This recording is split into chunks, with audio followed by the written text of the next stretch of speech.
Olá, bom dia, doutores e doutoras, telespectadores, navegantes. Hoje iremos continuar a nossa saga em prol da aprovação, certo? Hoje iremos abordar dois temas fundamentais, que são a epilepsia junto com a crise convulsiva e a saúde do idoso. São temas de grande relevância, de grande peso na prova de revalidação médica e também de provas de residência por Brasil aí, certo? Então, antes de começar, chega se inscrevendo, pessoal. Chega dando like, ativando a notificação. Chega também compartilhando o vídeo, deixando comentário no vídeo para aumentar o nosso alcance. Porque todos nós queremos chegar no mesmo objetivo. Então vamos fazer uma corrente, uma força para chegar lá. Juntos a gente vai chegar lá, certo? E hoje nós temos, até o presente momento, o que a gente tem até agora? A gente trabalha com as ferramentas que a gente tem. E alguma dessas ferramentas, que são muito mais do que ferramentas, são as pessoas que estão caminhando junto com a gente, batalhando. Então hoje tem um professor aqui também, um doutor auxiliar, que está em processo também, na busca ativa, afiando a lâmina, todo dia afiando a lâmina, para chegar lá e buscar o que é dele. Então, hoje a gente tem também a participação do doutor Elias, que vai nos auxiliar nas resoluções das questões, na leitura das questões, porque a gente sabe que é muito trabalho, é muito puxado. Sem mais delongas, bom dia, doutor Elias. Bom dia, Ivano. Um prazer estar aí contigo. Muita satisfação. Certo. Então vamos lá, vamos para cima que nós iremos simplesmente fazer todas as questões que caíram de saúde do idoso e vamos também só abordar ali por cima, rápido, um jogo rápido ali. Uma questão de epilepsia, porque epilepsia e crise convulsiva. Porque o que a gente observa na prova de revalidação? A crise convulsiva que cai na prova mesmo de revalidação é a crise convulsiva febril. É isso ou não é, Elias? Exatamente. É a febril, que a crise convulsiva febril, ela é dividida em crise convulsiva febril simples e a complexa. A crise convulsiva simples, acontece com pouco tempo. Ela tem uma crise convulsiva curta no intervalo de tempo, em minutos, que pode acontecer. Além disso, ela não necessita de exames adicionais. Por quê? Porque o paciente não vai ficar com baixa energia após a crise convulsiva. Não cai em pegadinhas quando eles disserem que vai precisar fazer exames complexos de neuroimagem. Uma investigação apurada não cai. A convulsão febril simples é só orientação, suporte ali do paciente. Se a febre, se a crise convulsiva febril simples, é a febre e a desidratação que vão estar causando aquele quadro no paciente. E o paciente não vai ficar com sequelas após a convulsão. Certo? Agora, se for complexa, aí o jogo muda. Você requer uma investigação, um suporte nesse paciente para você ver a base dessa crise convulsiva, certo? Então vamos começar aqui, mas primeiro a gente vai começar com a saúde do idoso. O que vai ter aqui dentro da saúde do idoso? Dentro da saúde do idoso a gente vai ver questões, principalmente questões que abordam condições sugestivas de queda em idoso, questões que vão estar relacionadas a fatores extrínsecos que vão levar o paciente idoso a se lesionar por meio de uma queda, e pode ser que ele fique acamado, e do quadro acamado esse quadro se agrave e ele chega ao óbito. Também iremos ver condições relacionadas a cuidados paliativos do idoso, que é outro assunto. Olha só, pessoal, aproveita. Só que dentro dessa aula vai aparecer questões de epilepsia, crise convulsiva, mas não é a crise convulsiva diretamente ligada ao quadro febril. E também vai aparecer questões de saúde do idoso, que vai trazer até mesmo questões de cuidado paliativo. Aproveite, meu amigo. Só que dentro dessa aula você vai estar viajando dentro da medicina em várias frentes. É ou não é, Elias? Ah, sim, com certeza. Então vamos lá, vamos começar, que agora que está ficando bom. Agora é que está ficando bom. Vamos lá. Primeira questão, Elias. Pode iniciar. Tá. Nós temos uma. Nós sempre começamos pela pergunta, né? Então a pergunta diz o seguinte: no contexto descrito, de baixo para cima, a pergunta sempre está no final do enunciado da questão, né? Então vamos lá. No contexto descrito, quanto aos cuidados paliativos deve ser? Então ele está querendo saber o que se trata sobre os cuidados paliativos. Vamos ver lá. Uma mulher com 90 anos de idade, né? Bem idosa, já acamada, recebeu alta após internação por dor abdominal há 3 dias. O motivo, então, da consulta dela era dor abdominal. O médico de família é chamado para realizar o atendimento domiciliar por queixa de dispneia. No relatório de alta está descrito um diagnóstico de melanoma com metástases hepáticas em estágio terminal, prescritos morfina e plano restrito de cuidados paliativos. Então tá, ela tem um diagnóstico de melanoma com metástases hepáticas, né? Provavelmente a dor abdominal é por isso que ela teve, né, essa alta. E agora ela está tendo dispneia e já está em cuidados paliativos. Antes de eu ir para alternativas, eu quero só deixar um convite para vocês assistirem a live que nós temos aqui no canal do Ivano, no canal Mediac, a live sobre as questões de melanoma, tá? Já deixo esse convite aí para vocês. Tá aí no conteúdo do canal Mediac para vocês assistirem essa live lá. Tá lá na parte da playlist. Acesse a parte dos vídeos, vai lá em playlist, você vai ver todos os vídeos postados e vai ter um lá, que é resolução de questões comentadas da parte de... Vai ter lá, melanoma. Certo. Perfeito, vamos para a questão. Solicitar tomografia de tórax para investigar metástases pulmonares. Não, isso a gente já vai descartar, porque se trata de tratamento paliativo, né? Então a gente não vai fazer isso. Exercer a demora permitida e orientar familiares sobre sinais de alarme. Vamos passar, vamos ler a próxima. Encaminhar para emergência hospitalar se não houver melhora da dispneia com oxigênio-terapia. Vamos ver a letra D? A letra D se trata de instituir terapia de sedação paliativa se os sintomas físicos forem intoleráveis, graves e refratários. Então a gente vai ficar com a letra D. Ela é a letra mais correta, né? É exatamente isso, pessoal. Por quê? Deve-se ter atenção que o conforto do paciente, né, é o ponto principal da estratégia do cuidado paliativo, né? A letra C seria já o seguinte: é um manejo para o paciente em fase terminal, sempre que possível, deve ser feito a nível domiciliar.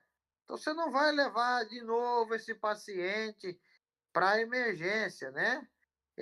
Então, como se trata de um já tratamento paliativo, não existe resposta mais cabível do que a letra D. Então, beleza. Então, o que a gente observou aqui nessa questão? Bem simples, é uma questão que ela está preocupada em saber a conduta que vai ser adotada para essa mulher, que é uma idosa.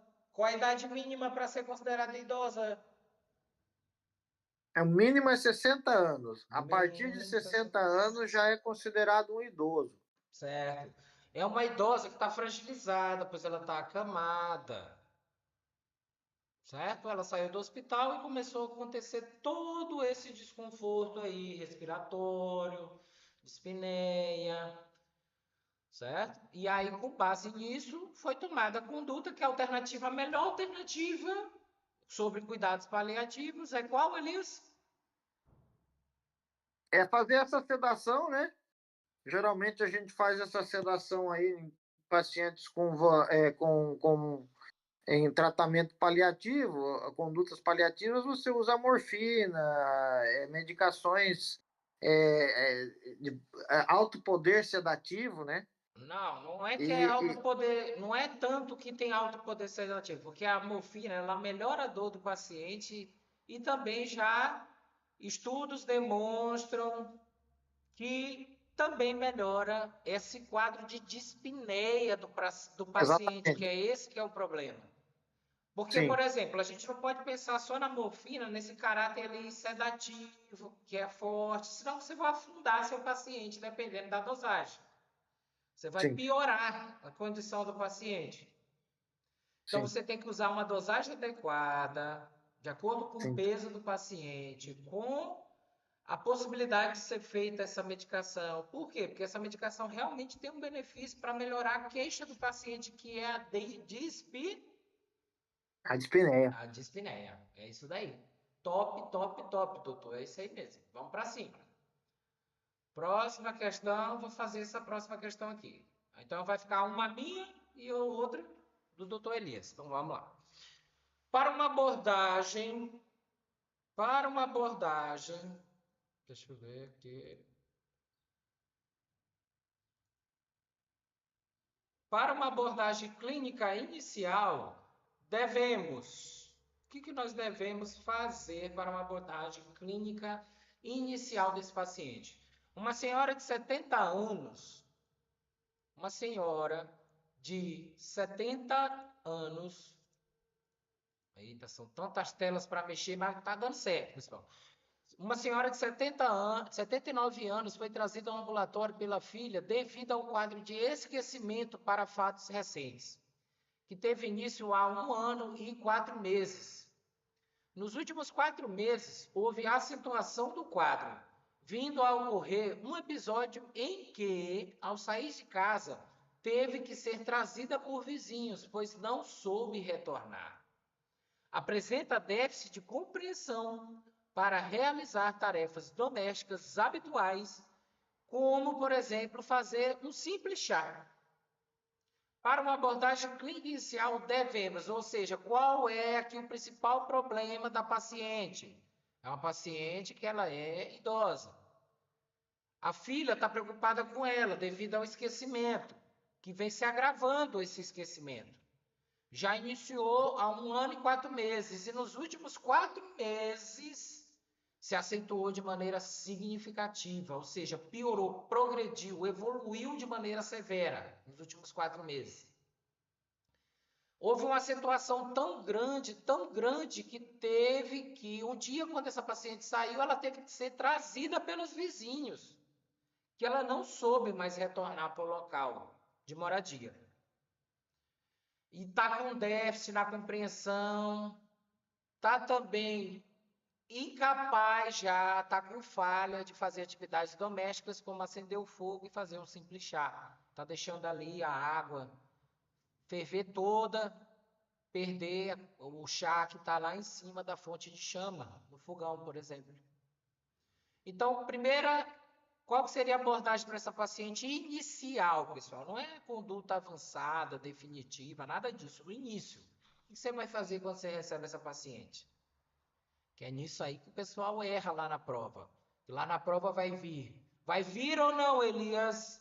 A Vai. conduta inicial, a conduta definitiva, a conduta intermediária, a conduta para chegar no diagnóstico. Exatamente, né, Ivano, o que a gente vem discutindo durante o curso MediA, que a gente vem discutindo muito, é que existe questões, claro, que o examinador vai querer saber o diagnóstico, mas a maior parte das questões é exatamente isso daí. Ele quer saber se você sabe como aplicar o diagnóstico e como você faz o tratamento dessa doença, né?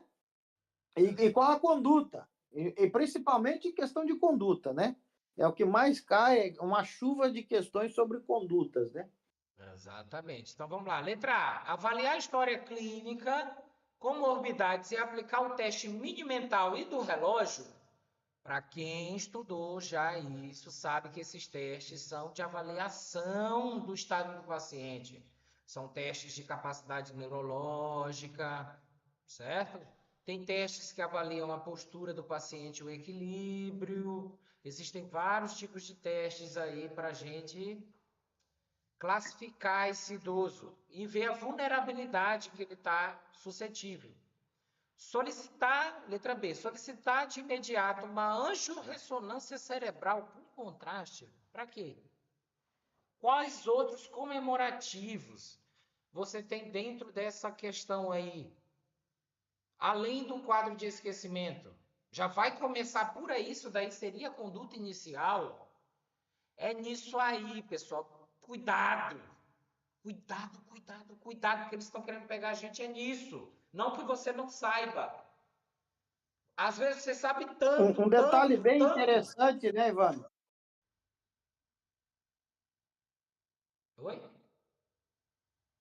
Um detalhe bem interessante é que o enunciado da questão, ela já fala, já sugere uma enfermidade neurodegenerativa, porque você vê que o quadro da paciente faz 1 ano e 4 meses, né? Sendo que ela agravou nesses últimos 4 meses. Então, aí você já percebe que são as características de doenças neurodegenerativas, né? Então vamos lá. Letra C. Encaminhar para tratamento psiquiátrico por provável quadro de ansiedade. Pessoal, pelo amor de Deus, pessoal. Você é vidente. Você está sabendo o que está acontecendo com essa paciente lá na casa dela, porque aqui no texto não está falando nada. Não fica procurando resposta onde não existe base. Não tem base no enunciado. Por que você vai atrás de ansiedade? Problema psiquiátrico. Quadro clínico sugestivo de depressão e aplicar a escala de depressão geática. De novo, pessoal. Investigar provável quadro de hipotiroidismo e solicitar TSH e T4 livre. Cadê? Cadê o sinal clínico? Cadê a história clínica da paciente? Os sinais, os sintomas do hipotiroidismo para eu pensar depois em pedir um exame laboratorial de hormônio? Cadê, pessoal? Eu não estou vendo. Se vocês estiverem vendo isso, cuidado. Procurem ajuda. Então vamos lá, letra A. Avaliar a história clínica, comorbidades e aplicar o teste de mim mental e do relógio. Por quê? É justamente essa conduta que deve ser adotada. Porque conhecendo o paciente, a história dele, a história familiar e aplicando os testes utilizados lá para o idoso, lá para a saúde do idoso, os testes para avaliar a função do idoso, nós iremos o quê? Conseguir mensurar o que está acontecendo com esse quadro de esquecimento dele e tomar a conduta adequada. Então, primeiro a gente tem que avaliar a história clínica do paciente, ver as comorbidades associadas e aplicar o teste de mini mental e do relógio, que é para depois eu adotar uma conduta medicamentosa ou outros tipos de manejo. Próxima questão. Tá. Próxima questão, vamos ver o que pede a questão. A questão pede o seguinte, olha lá, exatamente o que a gente falou. A conduta conduta adequada diante da piora respiratória do paciente. É. Então vamos ver o que está falando aí. Aí está falando o seguinte: um homem de 68 anos em quimioterapia paliativa para câncer gástrico avançado é internado devido à queda do estado geral e dispneia. Ao ser atendido, apresenta saturação de 86%, sendo prescrita oxigenoterapia. Perfeito. A tomografia computadorizada de tórax evidencia padrão sugestivo de extensa linfagite carcinomatosa bilateral e pequeno derrame pleural à esquerda. Apesar do registro em prontuário da diretiva antecipada de vontade de não ser submetido a procedimentos invasivos, um dos seus filhos insiste que o paciente seja submetido à ventilação mecânica invasiva. Então, aí a gente tem uma contradição entre o pai e o filho, né? O pai é um paciente aí que já está num estado terminal, um câncer bem avançado, e ele diz o seguinte, está lá, ó, diretiva antecipada de vontade, de não ser submetido a procedimentos invasivos. O filho já pede uma ventilação mecânica invasiva, já sugere. O filho já está sugerindo uma ventilação mecânica invasiva. Então, o que vai prevalecer, pessoal, antes da gente resolucionar essa questão, no caso de atendimentos para pacientes com condutas paliativas, é a vontade do paciente, desde que esse paciente é lúcido e ele tenha total resposta de si próprio. Então, o que acontece? Vamos para alternativas. Realizar intubação orotraqueal? Não. Não é medida paliativa. Prescrever morfina por via parenteral? Vamos deixar essa de lado. Vamos ver a próxima. Realizar torococentese terapêutica e esquerda? Não, correto, né? Instituir ventilação não invasiva segunda intubação orotraqueal? Não, essa foi a medida dada pelo filho, mas não é a medida correta para esse quadro desse paciente. Vamos ficar com a resposta correta, que é a letra B, porque a letra B, pessoal, ela é a correta, porque se fala dentro da bioética o princípio da autonomia, pessoal. O princípio da autonomia. O paciente tem autonomia, né? Já diferente, já dando, já aqui você, ó, na questão passada falamos ali do melanoma que tem lá, né? O ABCDE do melanoma, que você vai ver lá nas questões que a gente resolveu aí na semana passada. Tem a questão também da certidão de óbito. A certidão de óbito, sim, ela, se o paciente... Declaração de óbito, né? É a declaração de óbito, exatamente. Na declaração de óbito, lá existe a questão de doações de órgãos. A decisão, aí sim cabe não só ao doador, mas cabe sim também à família. Mas aí, no caso, não. Inclusive a família que tem maior peso na doação de órgãos. Exatamente, que é eles que vão pagar, né? É eles que vão pagar. A pessoa... Por quê? Porque o paciente faleceu. E a família desse paciente, Elias, o que foi que aconteceu? Eles perderam o paciente, agora eles são obrigados, né, a prestar aí o funeral dessa pessoa, fazer o enterro e tudo. Elas ficam donas daquele corpo ali, né? Exato. Então, o paciente faleceu, foi a óbito, e aí quem vai tomar toda a responsabilidade pelo aquele corpo ali é quem ficou. E ressalvando, mesmo que ele tenha atestado que ele é doador de órgãos, né? Isso tem que ser uma decisão da família, dele e da família. Isso. Então, qual seria a resposta? Vamos fazer aí, como a gente já tinha falado, prescrever morfina, né? Por via parenteral, que o Ivano deu um bom detalhe, que eu, né, fiz a sugestão que a morfina é um bom sedativo, um sedativo muito potente. O Ivano ainda deixou ainda bem claro que a Ó, morfina ajuda também no quadro de dispneia, que é o quadro desse paciente aí também, né? exatamente. Essa que é a pegada. Essa que é a pegada da questão. Aí agora, vamos para a próxima questão. Qual conduta é a conduta médica correta para esse paciente? Qual que é a conduta correta para esse paciente? Então vamos iniciar aqui. Qual a conduta médica correta para esse paciente? A equipe de saúde da família recebeu uma solicitação de visita domiciliar para um paciente com 74 anos de idade, que obteve alta hospitalar no dia anterior.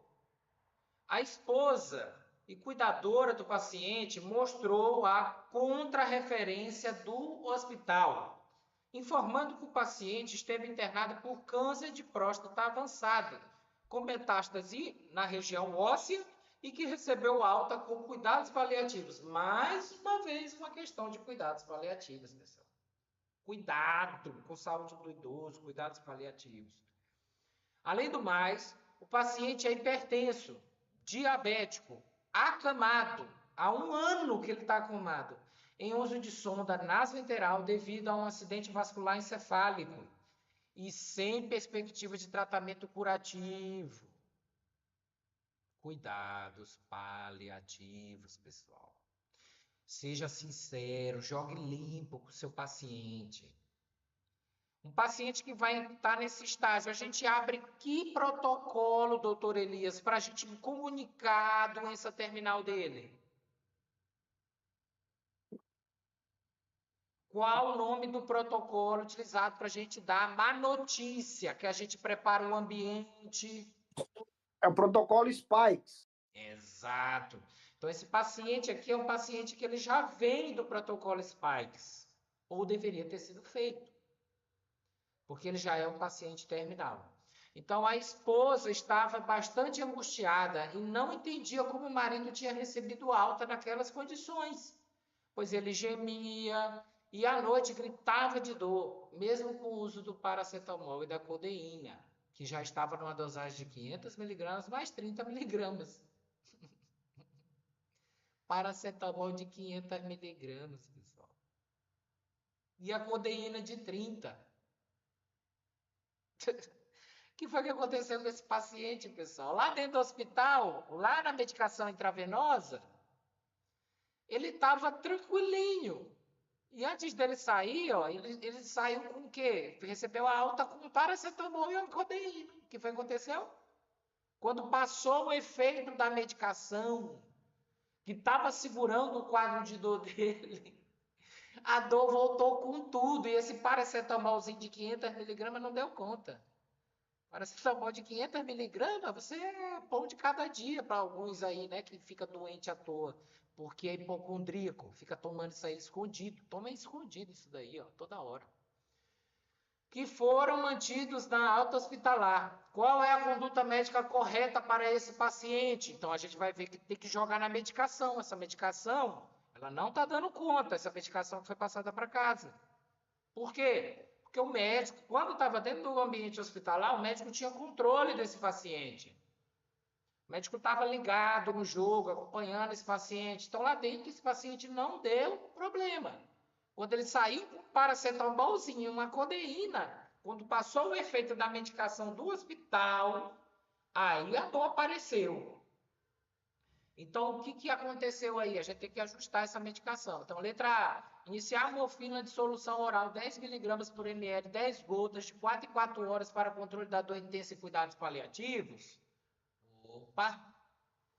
Manter paracetamol, codeína e adicionar anti-inflamatórios não esteroidais para otimizar o tratamento da dor. Iniciar tramadol em solução oral de 100 miligramas por ml, 20 gotas de 12 em 12 horas para controle da dor intensa. Tem muita gente que vai nessa daí, viu? Encaminhar para reinternação hospitalar para controle de dor com morfina endovenosa. Meu amiguinho, não tem para onde morrer. A alternativa aqui é a alternativa A. Por quê? Porque a gente tem que iniciar a morfina de solução oral, 10 miligramas por ml, 10 gotas de 4 em 4 horas para controle da dor intensa e cuidados paliativos. Pois nesse momento precisamos controlar adequadamente esse quadro de dor do paciente. Então a gente vai usar morfina a cada 4 horas. Esse seria o intervalo. Em torno de 4 horas você já vai promover, você vai estar ativo, se precavendo que esse quadro de dor retorne, uma dor intensa, uma dor chata, uma dor que não alivia, certo? Então, é a letra A. Só que, olha lá, a letra B, por que não é? Manter paracetamol, codeína, adicionar anti-inflamatório, não esteroidável, otimizar? Claro que não vai alcançar a meta, pessoal. Essas medicações aí não vão alcançar a meta do paciente. Essa combinação de medicações é fraca para esse paciente. Não vai funcionar nele, certo?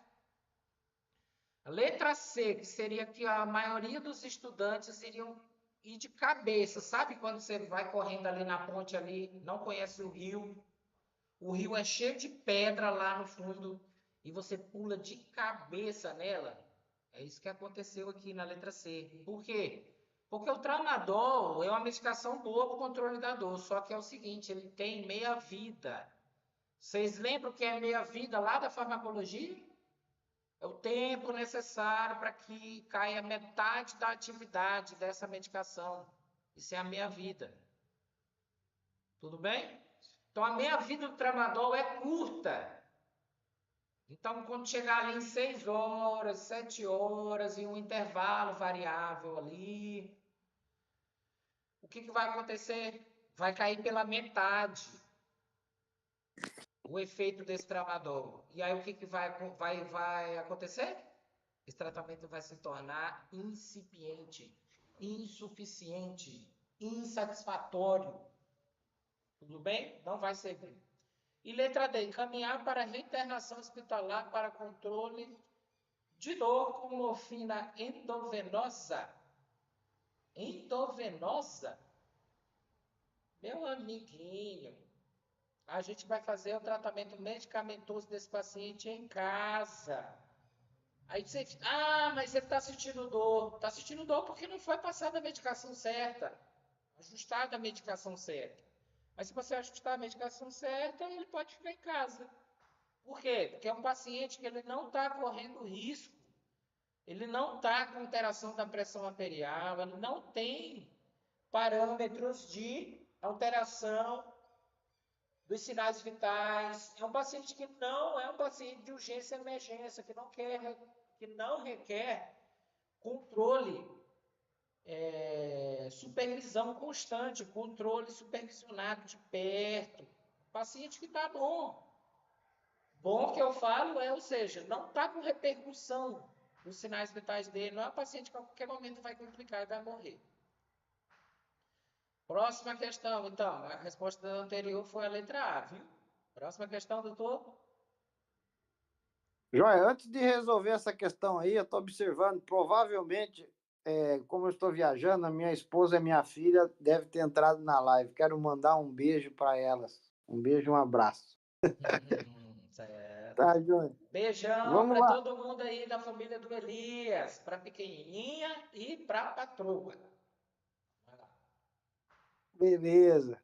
Vamos lá. Um paciente com 75 anos de idade, casado, com história de acidente vascular cerebral recente, avaliado pela ESF, o paciente apresenta grande incapacidade física, acamado, recebendo alimentação através de sonda nasoentérica, tem relativa preservação cognitiva e necessita de diversos cuidados contínuos, tais como o uso de várias medicações, desobstrução da sonda, manutenção de hidratação adequada, movimentação no leito, cuidado com escaras e orientação aos cuidadores. O planejamento do cuidado à saúde desse idoso deve ser baseado em, vamos lá, visitas domiciliares diárias, da equipe para oferecer integralmente cuidados, considerando o grande estresse que são submetidos os cuidadores? Não, né? Preparação da família para encaminhar o idoso para uma instituição de longa permanência, considerando a necessidade de cuidados intensivos? Não. Decisão compartilhada entre a ESF, os familiares e o idoso sobre as necessidades, considerando a atuação íntegra de todos? Sim, está mais correto. Mas vamos ler a letra D. Restrição de cuidados médicos e de procedimentos de média e alta complexidade, como recomendam. Não, né? A referência de e contra referência, não. Qual que é a pergunta e qual que é a resposta? A pergunta, eles querem saber o planejamento do cuidado da saúde a esse idoso. Deve ser baseado no quê? A resposta fica a letra C, Ivan. Por quê? A decisão compartilhada entre a ESF e os familiares do idoso, ela está correta, né? Por quê? A equipe, a família e o paciente, né, se trata da autonomia das decisões preservadas. Isso deve se dialogar a fim de encontrar sempre as melhores opções de cuidados. Então, por que que é? O idoso é o principal, né? Pessoa nesse caso.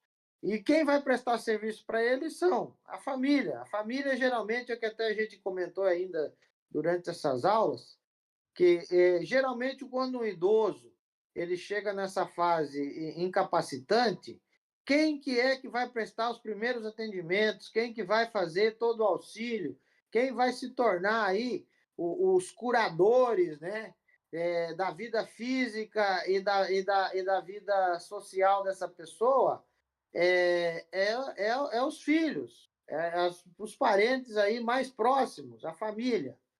Então, por isso que isso tem que ser uma decisão compartilhada. Compartilhada, exatamente compartilhada entre o idoso e a ESF, porque nem todos os cuidados para esse paciente a família vai poder manusear, né? Nem sempre eles vão poder dar o que o paciente precisa. Então, a ESF vai fazer parte também desse atendimento a esse paciente aí com 75 anos de idade, vítima aí de um acidente cerebrovascular. Então, o que ficou de lição para a gente essa questão, doutor Elias? Ficou a lição seguinte: dentro dessa relação para cuidar desse paciente,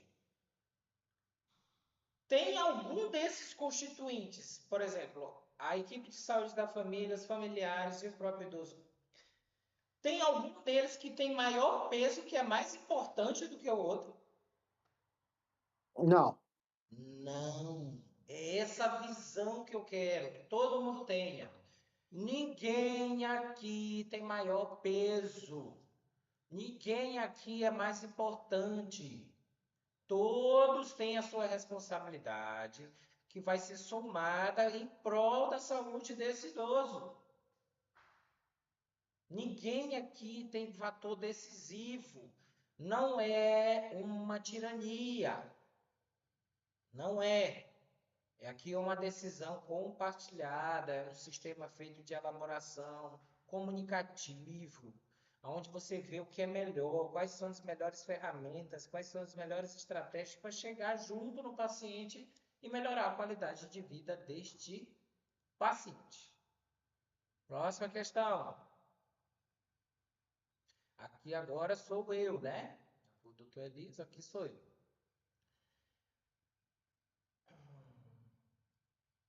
Vamos lá. Nessa situação, o médico da família deve. O que o médico da família deve? Uma mulher com 75 anos de idade, aposentada há 15 anos, reside em uma instituição de longa permanência de idosos, conveniada à prefeitura local, ou seja, uma casa de repouso.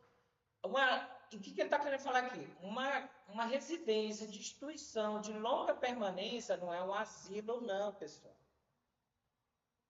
Vai tirando essas coisas da cabeça. Essas nomenclaturas antigas, essas coisas pejorativas, vai tirando tudo isso da cabeça. Ela está aonde? Uma casa de repouso. É uma casa de repouso que ela está. Que está conveniada à prefeitura local. Ela perdeu o contato com a sua família, apresenta demência grave. Coitada, né? Olha, infelizmente chegou o quadro de demência grave. Síndrome de imobilidade e cognitiva. Vive restrita ao leito e com dependência completa de outra pessoa para a realização de todas as atividades diárias da instituição, totalmente dependente.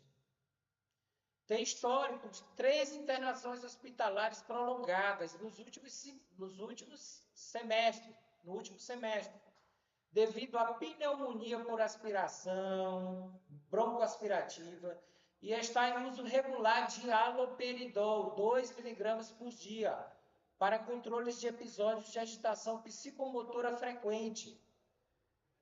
A referida instituição localiza-se na área de abrangência em uma unidade básica de saúde, cujo médico da família é chamado para discutir a conduta com o novo responsável pela instituição.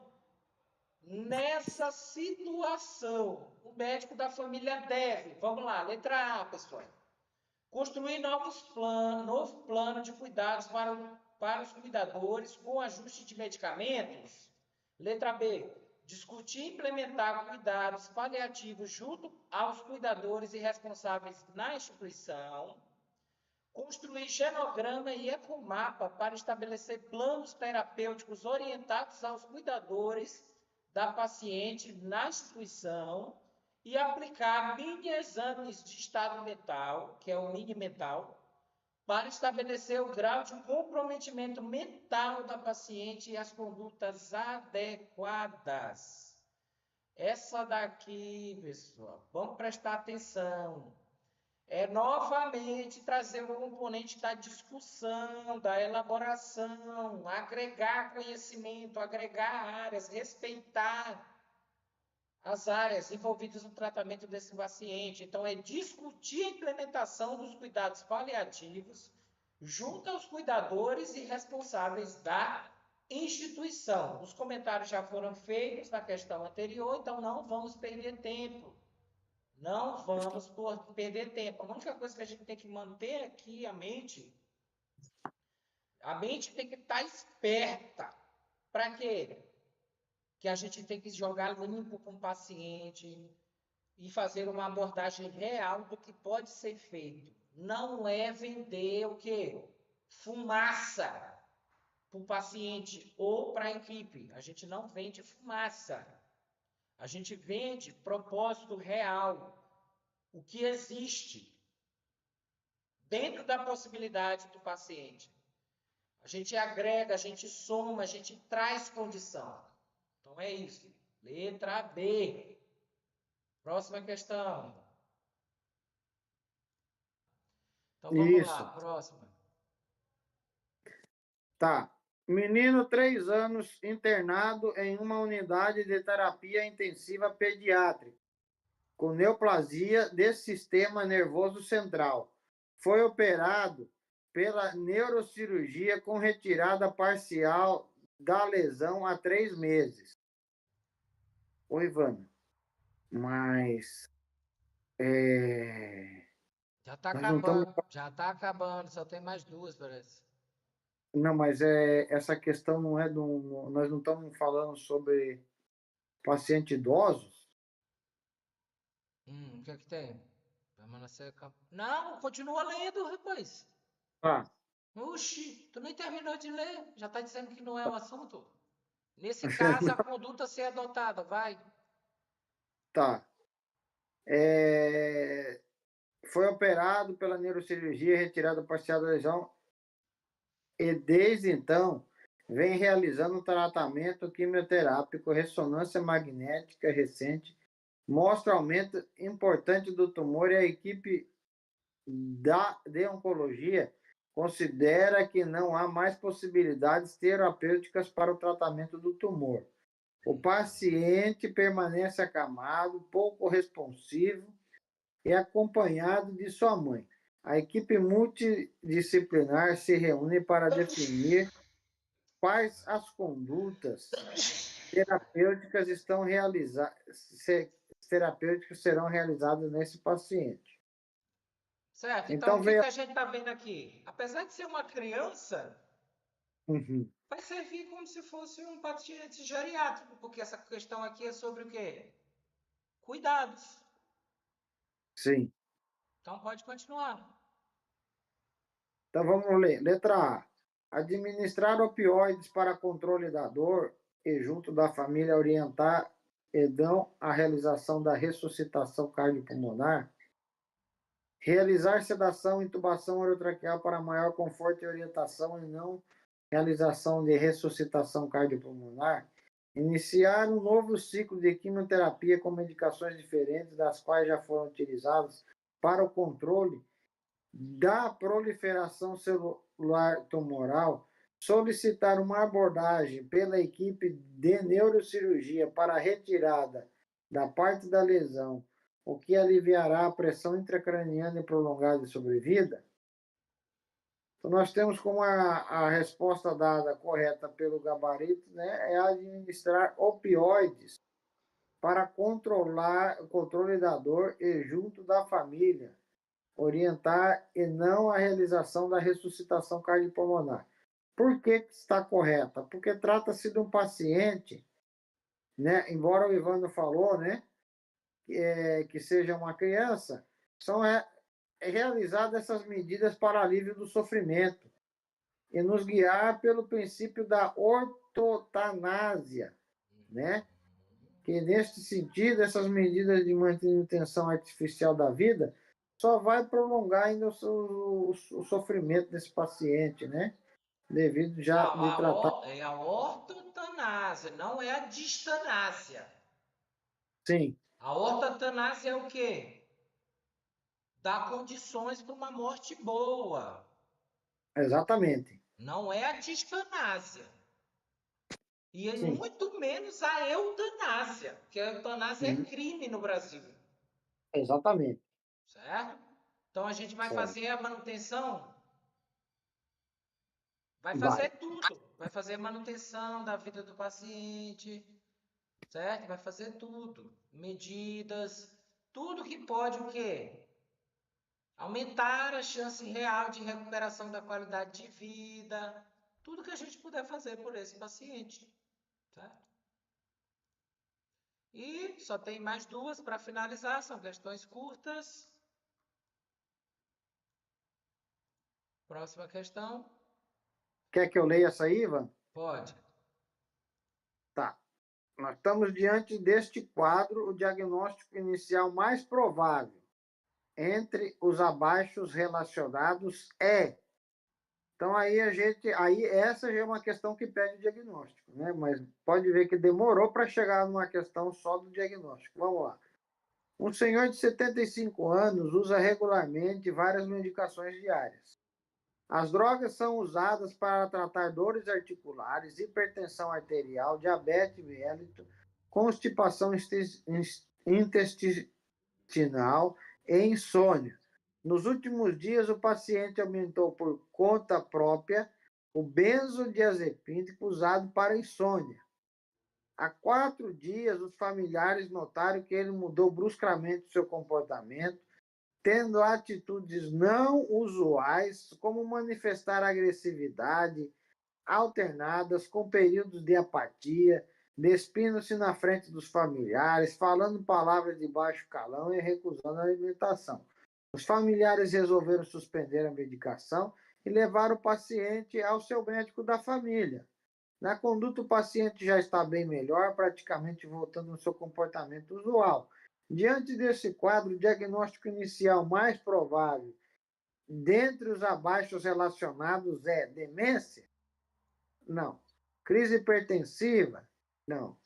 Descompressão diabética? Não. Delírio? Sim.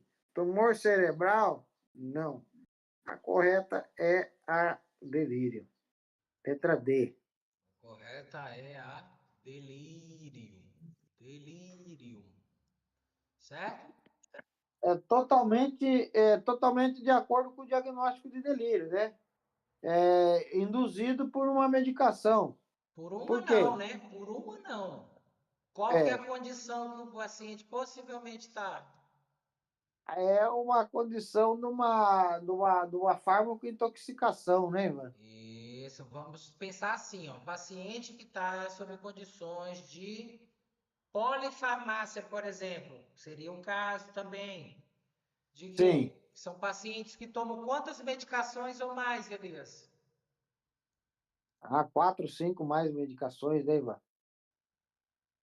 Não, é exatamente o que eu quero. O uso de quantas? Olha aí. O uso de 5 medicações, Cinco ou ou mais, né? mais. Cinco ou mais Cinco medicações. ou mais. E quem é que está dizendo isso?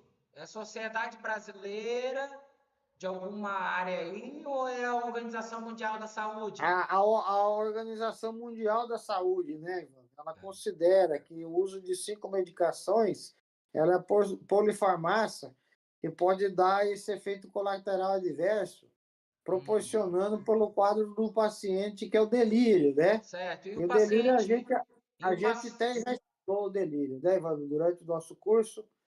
E o delírio, ele é essa situação aí, de que o paciente entra num quadro de agressividade, num quadro de apatia, né? Fazendo até coisas absurdas aí, como que é retirar sua roupa em frente aos familiares, né?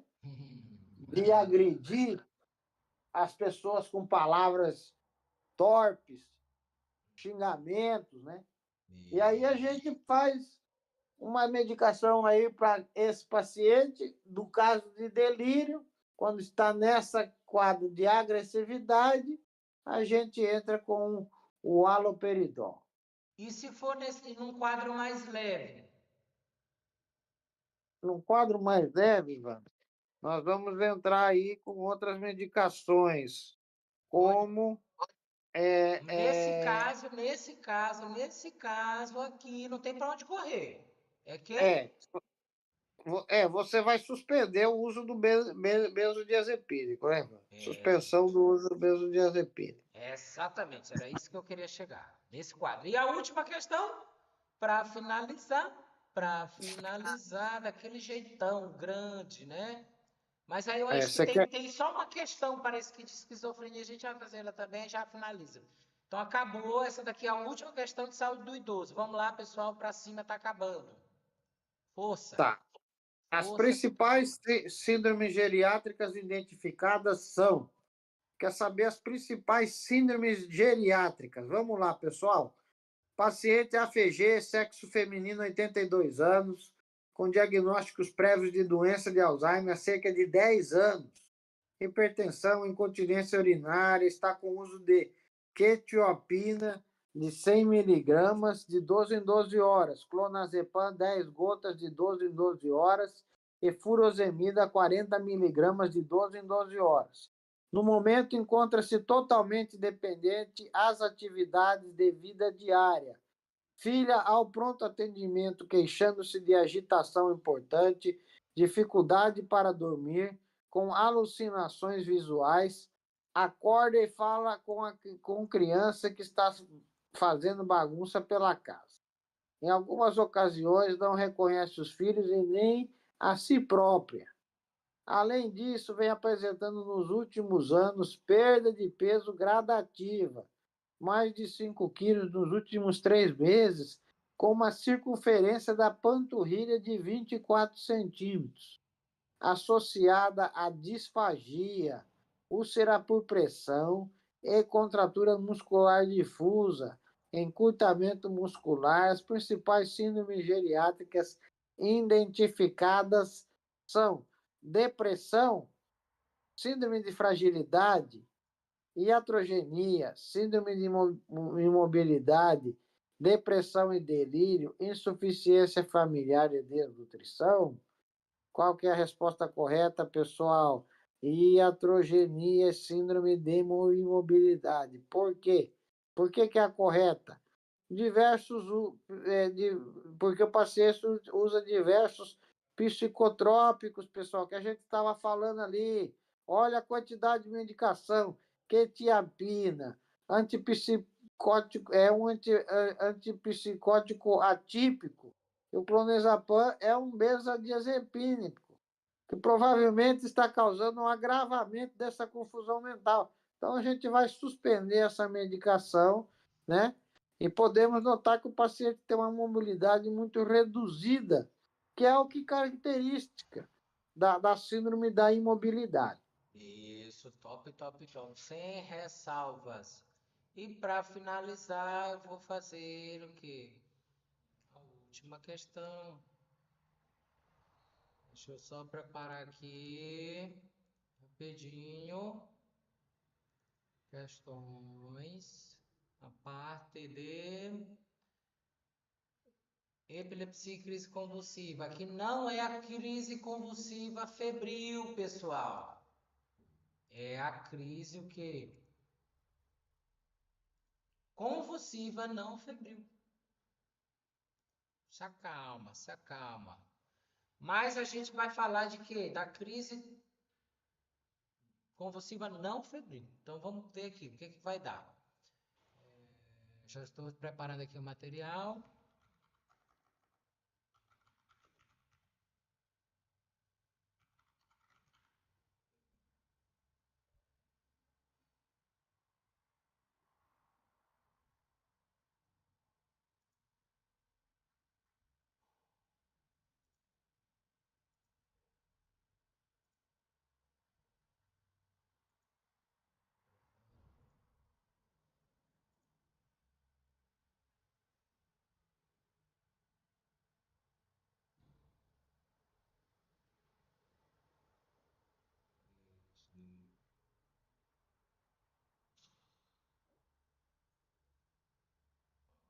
Cadê a questão, meu Deus?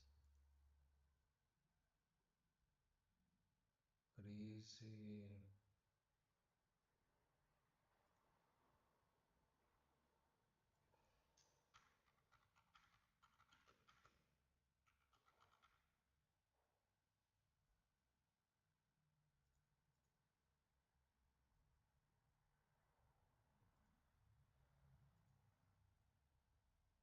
Aqui. Pronto, já ajustei aqui. Demorou um pouco, pessoal. Desculpa aí. Tá.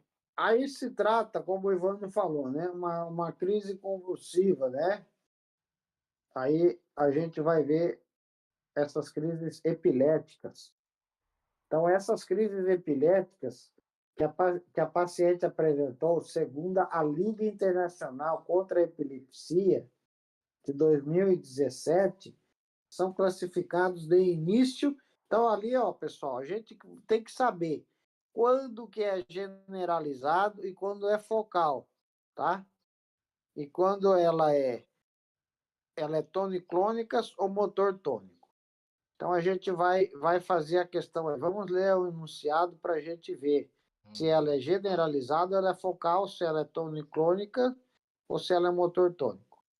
Então, vamos lá. Prescrever pré-escolar feminina, 5 anos de idade, vem encaminhada para o ambulatório de pediatria do Hospital Universitário, com história de quadro de crises epiléticas, caracterizadas por perda súbita do tônus postural, estendendo no membro superior direito, postura opistotono e desvio óculo-cefálico para a esquerda, com duração aproximadamente de 30 segundos, iniciada há 6 meses.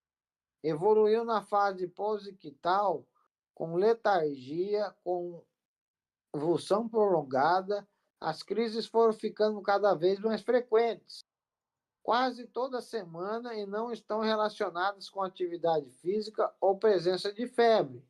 A paciente é filha de pais não consanguíneos, sem histórias de intercorrências gestacionais ou de partos com desenvolvimento neurológico normal, sem histórica familiar de doença neurológica. Os exames de hemograma, testes bioquímicos e triagem para erros inatos no metabolismo foram normais. O encefalograma evidenciou atividade epileptiforme focal na região occipital do hemisfério cerebral direito durante o sono. O RM de crânio com resultado normal, PET scan marcando com F2-deoxiclicose demonstrou hipometabolizado glicótico nas regiões temporoccipital direita e parietal alta posterior direita. Essa crise epilética que o paciente apresentou, segundo a Liga Internacional contra a Epilepsia, são classificadas do início. Então vamos lá, vamos para a alternativa correta. É uma crise focal, toniclônica, pessoal. Por que ela é focal? Porque é motora, cuja manifestação é tônica e atônica, tá? Então é o quê? É focal porque ela parte de um ponto específico de uma área do cérebro, é isso ou não é? Exatamente. É isso, pessoal. Então ela parte de um ponto específico da área do cérebro. Tem também alteração motora, tônica. Tônica é o quê? Que vai enrijecer a pessoa, né? Lá no enunciado deve ter alguma coisa dizendo isso, não tem? Sim. Então é por isso. Acabou. Clônica, pessoal. Quando é clônica é porque tem movimento, tem tremulação, a pessoa vai tremer. Tônica, a pessoa fica enrijecida, igual a pedra. Isso E aí, a, e a, e a generalizada tem o quadro da perca da consciência também, né, Ivan? Isso. Então, isso aqui, para quem viu a aula, já sabe qual é a diferença de uma crise focal com a generalizada, se perde consciência, se não perde consciência. Já sabe se fica enrijecido ou se fica tremulando, fica tremendo. Então, para quem está dentro do curso, tá ligado que o jogo aqui está avançado, é ou não é, Elias? Alô? Alô, sim. Então, quem está dentro do curso, tá ligado que o jogo está avançado. Então, tá aí, pessoal, vamos finalizar por hoje. Já foram muitas questões. Obrigado a todo mundo que está presente. Mais uma vez, deixa o like, se inscreva, acompanhe essa jornada. Essa jornada é minha, essa jornada é sua. Você não está mais sozinho. Agora, se você quiser potencializar a sua jornada, chegar no caminho mais rápido, olha aí na descrição, tem o e-mail, tem o WhatsApp que você pode entrar em contato, ver as formas de pagamento, acionar o curso, certo? Aqui é um curso muito específico, muito formado, muito focado para os programas de revalidação e de residência médica do Brasil. Certo? A gente está avançado aqui no processo. Não é brincadeira, meu amigo. Aqui tem conhecimento, tem material. Não perca a oportunidade, porque o que está acontecendo? Todo curso que você está olhando aí, o valor é de 4 a 7 mil reais. Esse que é o valor. Aqui não, aqui você tem possibilidade, você sendo Uber, você sendo marceneiro, você sendo carpinteiro, você sendo trabalhador da construção civil, você que está sonhando em revalidar o seu diploma. Chega junto, é nós. Vamos para cima. Aqui tem saúde demais, tem para dar e vender. Cobrar pelo aquilo que a gente merece, pelo que a gente lutou. Quando ninguém estava vendo, a gente estava correndo atrás. Então, a gente tem o nosso valor, a gente tem o nosso orgulho. E a gente sabe onde a gente está indo. Tudo está sendo feito dentro do edital da prova. No protocolo do Ministério da Saúde, no protocolo deles, com os manuais, com os materiais que estão lá dentro do site do Ministério da Saúde. Não é chat GPT não, pessoal, que está criando esse material. É busca ativa, ser uma pessoa ativa, indo atrás da atualização a todo momento, vasculhando o site do Ministério da Saúde para trazer a melhor informação para vocês. Confia que o projeto aqui é grande, o projeto é grande. Nós não vamos parar só por aqui, não. A tendência é só aumentar. Então, muito obrigado, professor participante Elias. Quer Ó, deixar muito alguma obrigado. mensagem? Quer deixar alguma mensagem pro pessoal do YouTube? Ah, pessoal, por favor aí, não esquece da inscrição, como o Ivano já falou. Deixa esse like, compartilhe esse vídeo, principalmente com os outros estudantes de medicina formados em instituições do exterior que estão buscando a revalidação, seja na Argentina, no Paraguai, na Bolívia, na Rússia, aonde que esse pessoal teve o seu diploma, agora precisa desse CRM que está tão almejado aí por um grande número de pessoas buscando, né, a revalidação, cada dia aumentando mais. O Ivano já deixou os contatos na descrição, né? E o curso não é brincadeira, não, pessoal. O curso é o melhor do Brasil, sem dúvidas. Qualquer hora dessa, o Ivano vai fazer uma demonstração pequena para vocês dar uma observada no material, dar uma olhada no que ele tem ali dentro das áreas exclusivas para os assinantes do curso. É isso, Ivano? Está correto? Vai ter o gostinho. Vamos deixar o gostinho aí para vocês. Se vocês quiserem saborear o banquete, aí chega junto, cola com a gente, assina e vem fazer parte dessa equipe que tem muita coisa legal.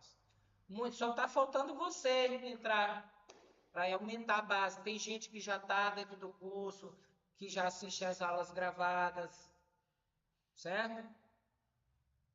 Tem todo um planejamento, não é só aqui. Aqui é só, você está vendo só o fragmento final da resolução da questão. O processo todo não é o final, pessoal, é o processo que vale a pena.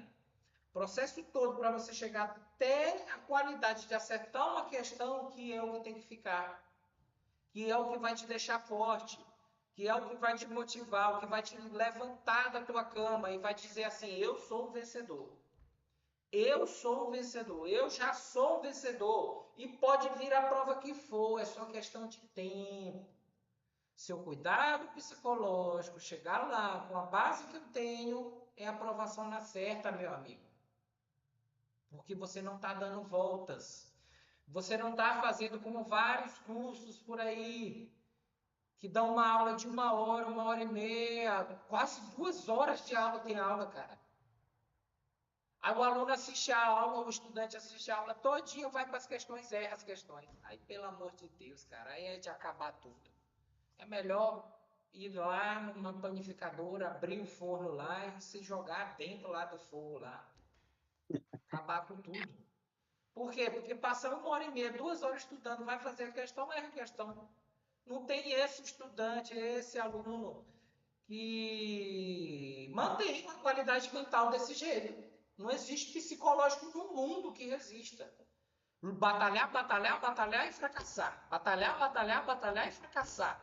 Não quebra esse ciclo, sai desse ciclo. Vem com a gente. Muito obrigado, pessoal. Tudo de bom. Agradeço a vocês e até mais tarde. Abraço.